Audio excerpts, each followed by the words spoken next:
Hi there, it's Dr. Marcus Bussey here. I am going to follow up on the Neohumanist Education Cosmic Curriculum Part 1, where I promised to talk about some of the things that I do in my classrooms and teaching engagements in order to I give some form and some expression to this cosmic curriculum vision that I presented in the first talk. I work at the University of the Sunshine Coast, where I teach history and futures. I'm senior lecturer in those subjects, and overall I've spent 20 odd years in classrooms and 16 years now at the university teaching as well. So in all that time, and running workshops all over the place as well, I've experimented with ways in which to convey meaningful learning. Without further ado, I'm going to do a little bit of a wrap up of what I covered in the last talk, just in case you haven't seen it.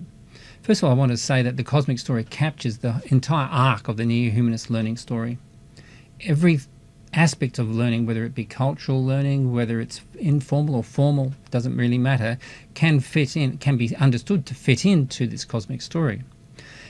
In the short, it sort of situates the story of humanity within the larger story of the unfolding cosmos. Michio Kaku, a well-known physicist, had said that the whole point of evolution is to, enable the universe to come to understand itself, to know itself through the witnessship of consciousness. So in a sense, you could say that consciousness itself underpins the story. It's the chief player in this story.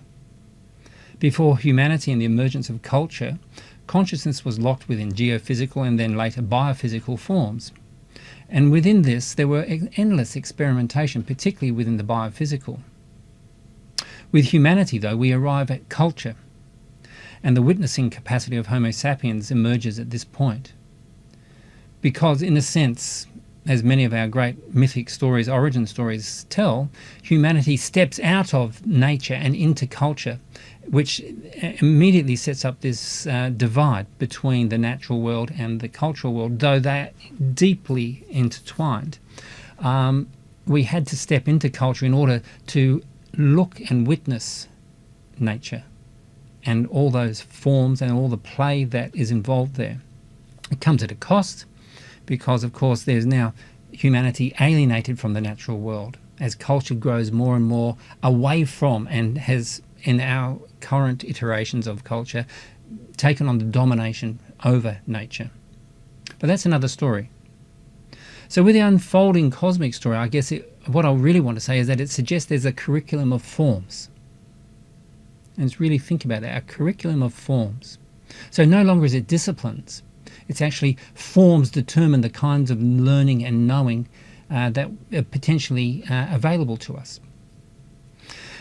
So we have physical forms, and therefore the physical sciences, cosmology through to geology, let's say.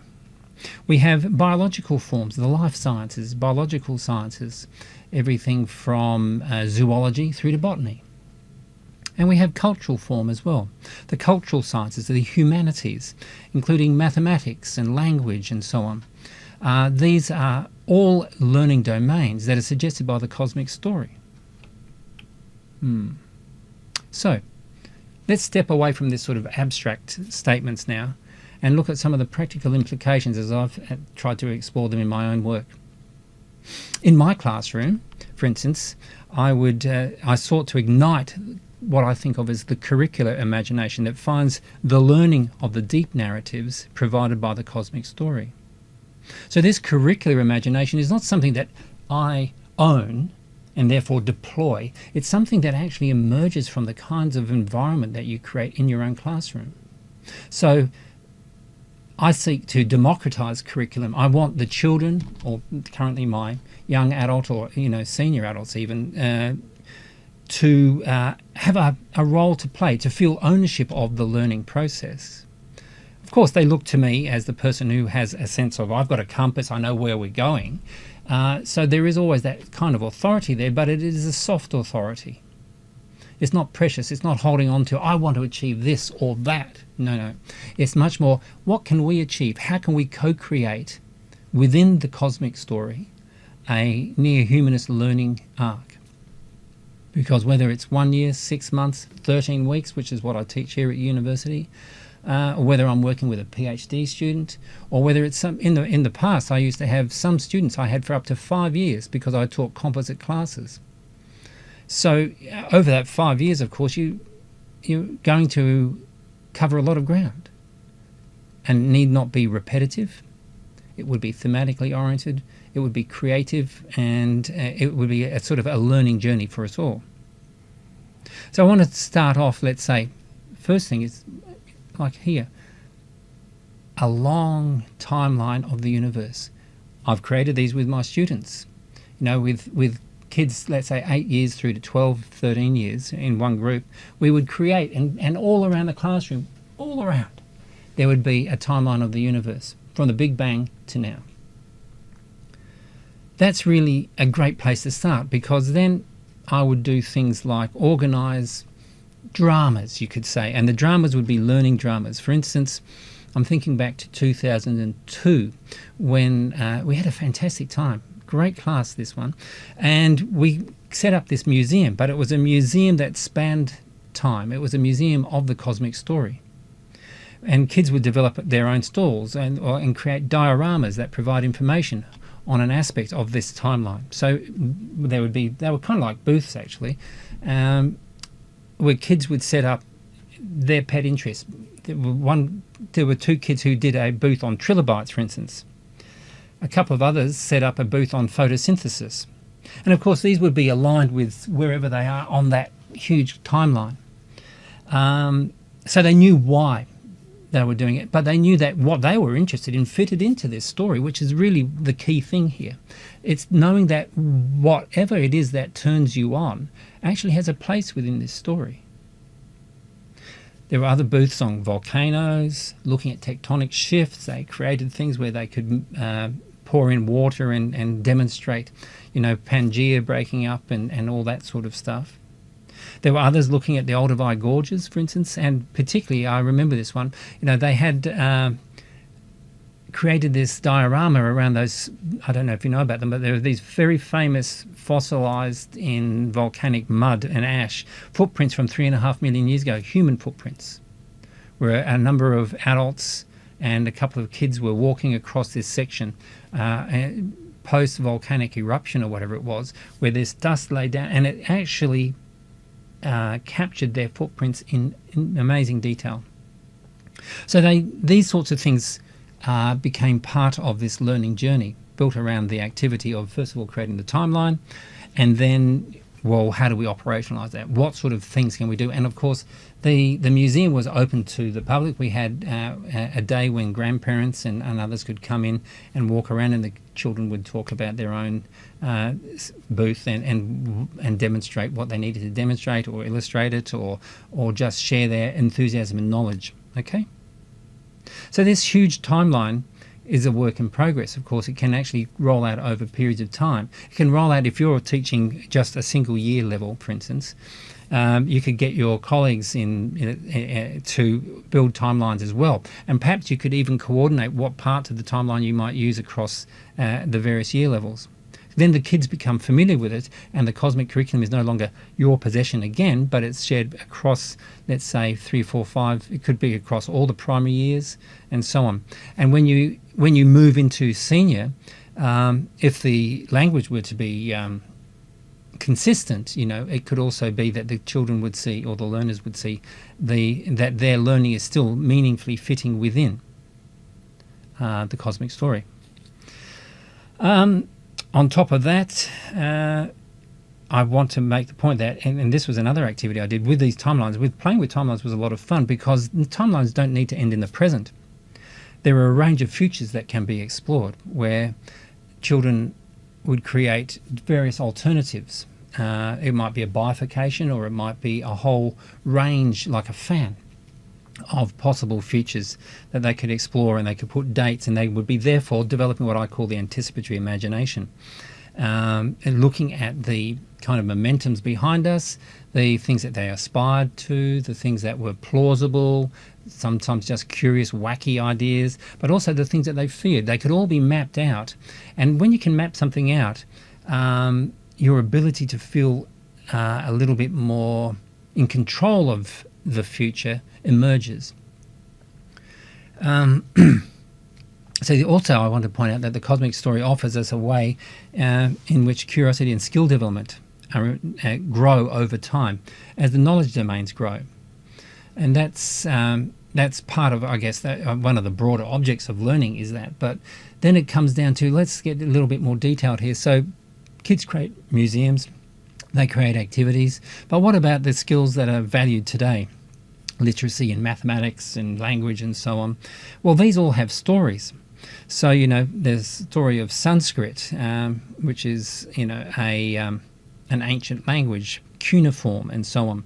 But then looking at language today, looking at language as we experience it in spoken language, written language, but written language now can be almost semaphore-like the shorthands of LOL and OMG, oh my God, or whatever it might be.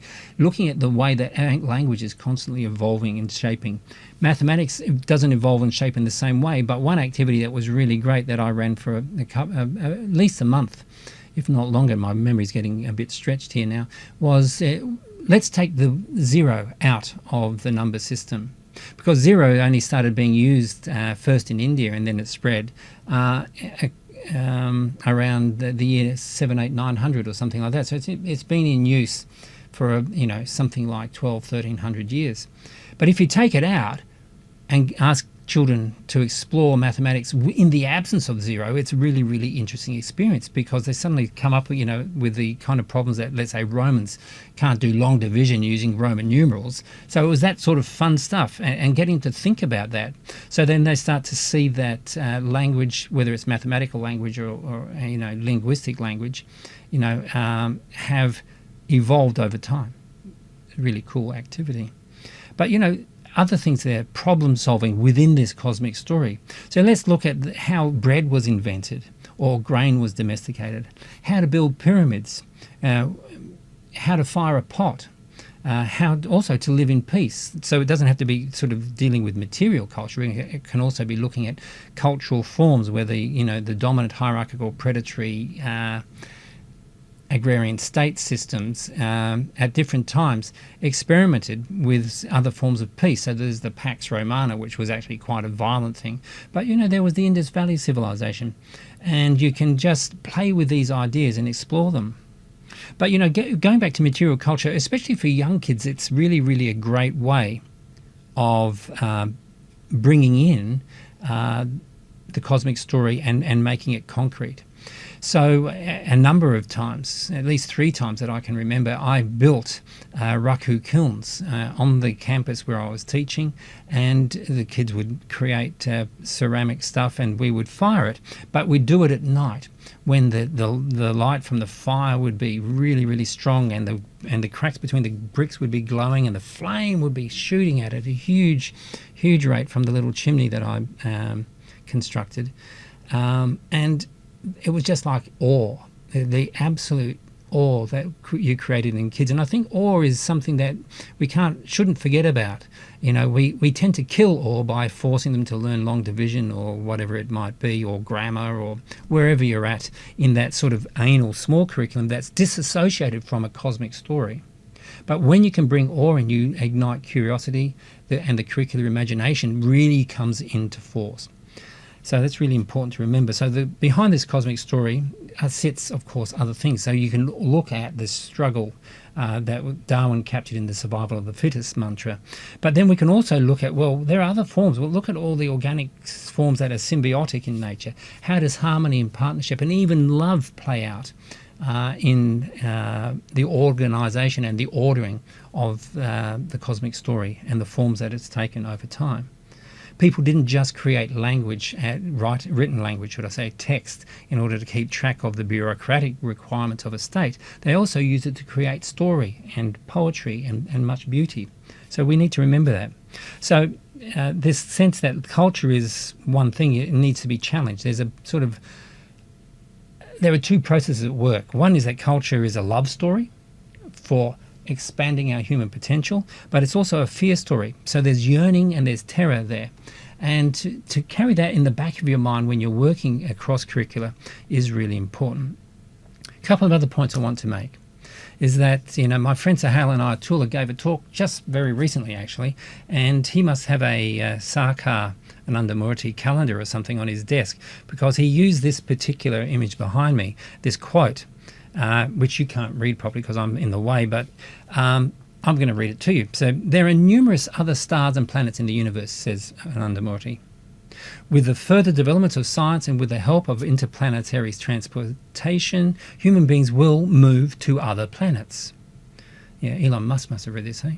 And then the dream of today will become the reality of tomorrow. So that's the clincher. The dream of today will become the reality of tomorrow. So I want to emphasize within the cosmic curriculum that we inherit all these images from the past. And that if we take them passively, those images will colonize our future.